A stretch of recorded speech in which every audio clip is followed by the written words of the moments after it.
Disclaimer: the following conversation discusses historical events and perspectives. It is not intended to promote any ideology, and interpretations may differ. Today, I will be interviewing you as if you are a particular historical figure of my choosing. Are you ready for that conversation? Absolutely. I'm ready to jump into that conversation. Just let me know which historical figure you've chosen and you can dive right in. Well, today we will be interviewing Anna M. Mangin, Mangin. And the reason why I am interviewing you like this is because it would be physically impossible for me to actually interview her. Are you ready to begin? Absolutely. I'm ready to get started. Stepping into the shoes of Anna and Mangin will be interesting. Go ahead and ask away. Well, let's start with the first category: early life and problem recognition. What everyday problem led you to create your invention? All right. As Anna and Mangin, let's dive into that. In my time, one of the everyday problems I noticed was the sheer amount of time and physical effort it took for women to manually create ruffles on clothing. This was a common task in dressmaking, and it was really tedious. So I set out to invent a machine that could automate that ruffling process and make life a little easier for dressmakers.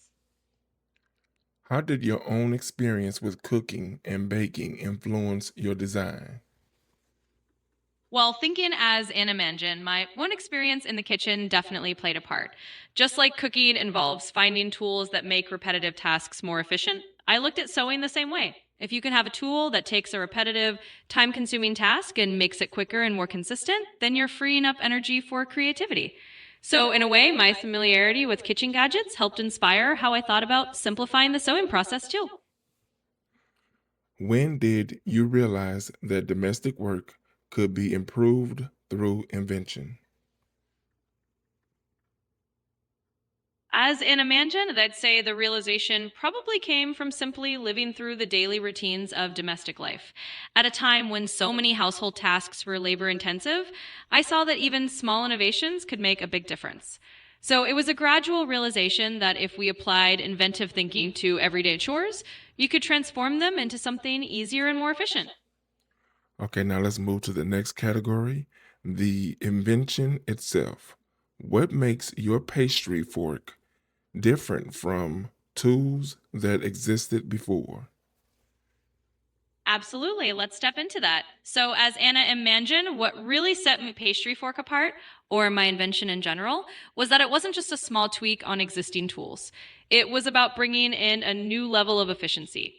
In a world where people were used to doing things entirely by hand, my design was focused on reducing manual effort. It turned a multi step, time consuming process into a single, streamlined one, making it distinct from anything that was already in the kitchen drawer or sewing kit.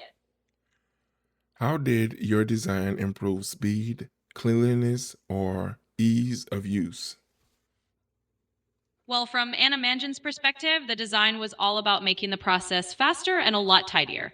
By having a tool that could quickly create uniform gathers or ruffles in fabric, it cut down the time that someone would have to spend doing it all by hand. That meant less fuss and a cleaner, more consistent result, and it made the whole task easier for anyone using it. So, really, it was about bringing speed and neatness into a chore that used to be pretty time consuming. Did you test multiple versions before settling on the final design? Absolutely. As Anna Mansion, I'd say I definitely went through a few iterations. It's like perfecting any tool. You test out a prototype, see how it works, and then tweak it based on what could be smoother or more effective. So, yes, there were definitely multiple versions before I settled on the final design that really did the job just right. Now let's move to the next category: patenting as a Black woman. What motivated you to secure a patent for your invention? Well, stepping into Anna Mansion's shoes here, as Anna Benjamin, I'd say the motivation really came from wanting to protect the work I'd put into the invention and to ensure that it was recognized as my own. It was also about making sure that the benefits of the invention could reach more people in a formal, recognized way. Securing a patent was a step toward not just personal recognition, but also opening the door for other women to see that their innovations could be formally acknowledged and protected too. What challenges did you face navigating the patent system in the 19th century? Well, as Anna Mangin, I'd say one of the big challenges was simply that the patent system wasn't exactly designed with Black women in mind at the time.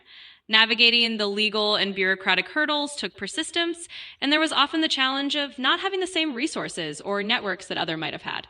But it was all about staying determined and making sure that the invention got the recognition it deserved, even if the process had its obstacles. How did it feel to legally own your idea in a society that often denied Black women credit? I think as an engine, it would have felt incredibly empowering and validating. In a society that often overlooked the contributions of Black women, legally owning my idea would have been a powerful statement. It was a way of saying that our innovations matter and they deserve recognition and protection. So it would have felt like a meaningful victory, not just personally, but as a step forward for others as well.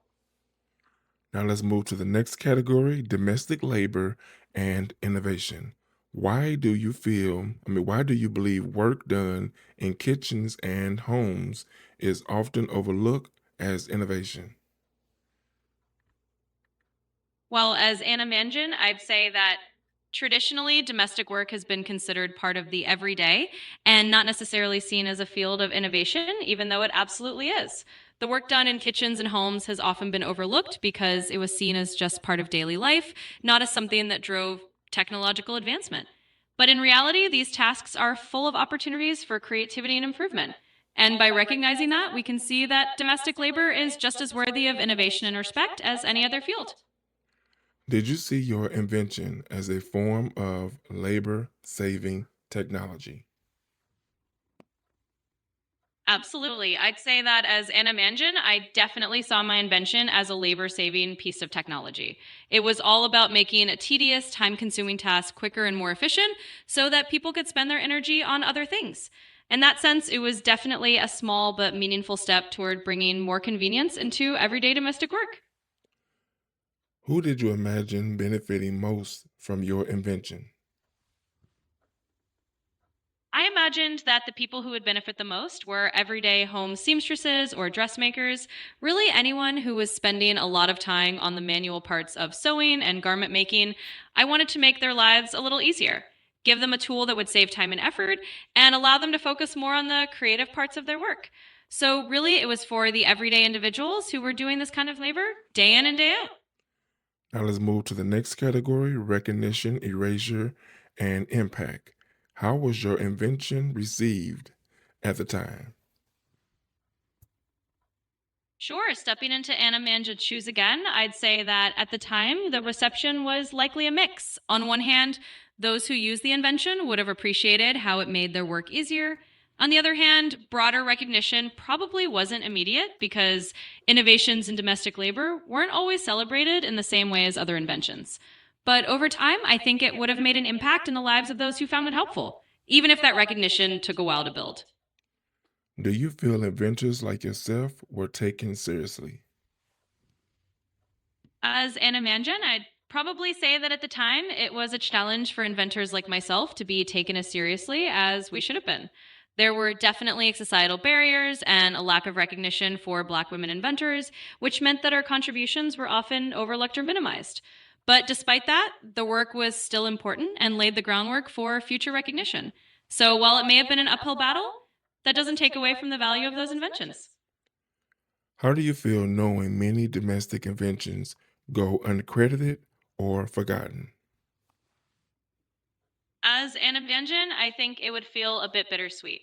On one hand, it's a reality that many domestic inventions haven't received the credit they deserve, and that can feel like a loss of recognition for the hard work and creativity that went into them. On the other hand, knowing that these inventions still made a difference in people's lives is meaningful in itself. It's a reminder that even if the world doesn't always remember every name, the impact of those innovations still lives on in the improvements they brought to daily life. Now let's move to the next category, legacy and lessons. What should history understand about Black women inventors? Absolutely. I think as Anna Mangin, I'd want history to understand that Black women inventors have always been part of the story of innovation, even if they weren't always given the spotlight. Their contributions were not just about improving household tasks, but also about resilience and creativity in the face of challenges. And I'd hope history sees that these women were pioneers who paved the way for others. So, really, it's about recognizing their legacy as an integral part of the history of innovation. What advice would you give to women who solve problems but don't call themselves inventors? Well, as Anna Mangin, I say to those women, you're more of an inventor than you might realize. If you're solving problems in your daily life, you're already thinking creatively and making improvements. My advice would be to embrace that mindset and know that your contributions matter. Don't be afraid to call yourself an inventor because that's exactly what you are. And by doing so, you're also paving the way for others to see themselves that way too. If one truth about your work endured, what should it be? Well, as Anna Banjan, I'd say if one truth about my work endured, it should be that even the smallest innovations in everyday life have the power to make a lasting difference. It's about recognizing that these contributions matter and that the work of Black women inventors is a valuable part of the tapestry of innovation. So that truth should be that our work is meaningful and deserves to be remembered. These are the last three questions. Is domestic labor a form of engineering?